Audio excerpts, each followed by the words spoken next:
رادیۆ وەکو میدیایەکی کاریگەر لە سەرەتاکانی سەدەی ڕابردووە دەرکەوتووە. تا ئێستاش ڕۆڵ و کاریگەری بەرجەستەی هەیە لە هۆشیارکردنەوەی تاکەکان. بە تێبەڕبوونی کات زۆربەی بوارە جیاکانی میدیا گۆڕانکاریان بەسەردا هاتووە. رادیۆ نەبێت چۆن هاتووە هەر بەم جۆرەیە. ئێستا لە هەرێمی کوردستان زیاتر لە 200 رادیۆی مۆڵەتدار لە بوارە جیاجیەکاندا پەخش دەکەن. دەیان رادیۆی بێمۆڵەتیشان بەرنامەکانیان پەخش دەکەن.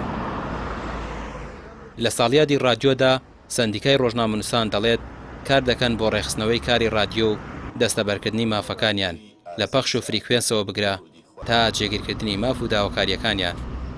ئەمڕۆ 35 رادیۆ لە ناو سلێمانی کارەکە، 70 رادیۆ لە سنووری پارێزگای سلێمانی کارەکە، زیاتر لە 200 رادیۆ لە هەرێمی کوردستان کارەکات و مۆڵەتی هەیە و پەخشی هەیە.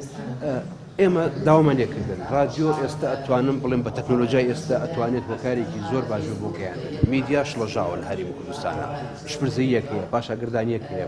داوامان کردو لە رادیۆکان کە چۆن لە شار هۆکاری گەیاندن بوون، چۆن لە شار هۆکاری ڕووناک بیرکردنی خەڵک بوون. ئێستاش ئەو ڕۆڵک بینن کە لە میدیای دیجیتاڵی و لە پاشاگردانی میدیا ڕزگارمان کرد. بەڕاستی دووش ئەمانەی سوپاسیان بکەین کە ئەو رادیوانی کە ئێستا باڵێن درێژی پەدەری رادیۆکانی شاخن لێرە ڕێزلێنانیان بۆ بکەین.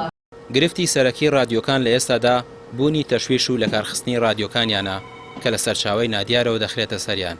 مەبەستیش لەی ئەو بنافەسەیە کە لەم بوارەدا دروست بووە. بەشێکی زۆریشیان بورجیان پێنادرێت و خۆڕەخکاری تێدا دەکرێت.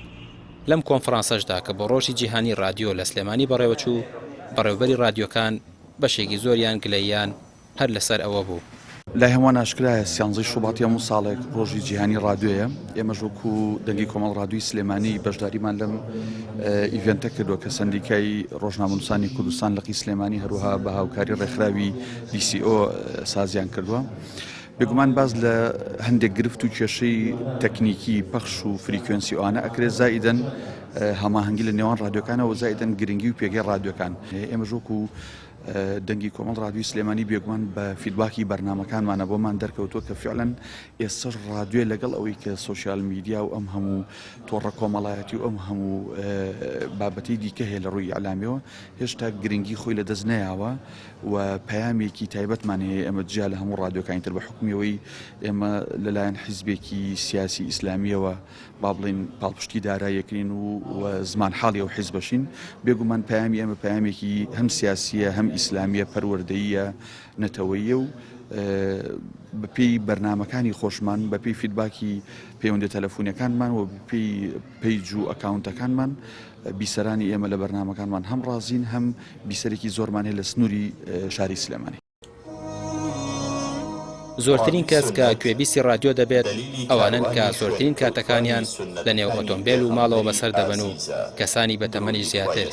گوێگرتن لە رادیۆ تا ئێستاش تام و چێژێکی تایبەتی هەیە بەلای زۆرینەی بیسەرانیەوە و پێناچێت چارەنووسی وەکو ڕۆژنامەی لێبێت و تەمەنی بەرەو نەمان بچێت.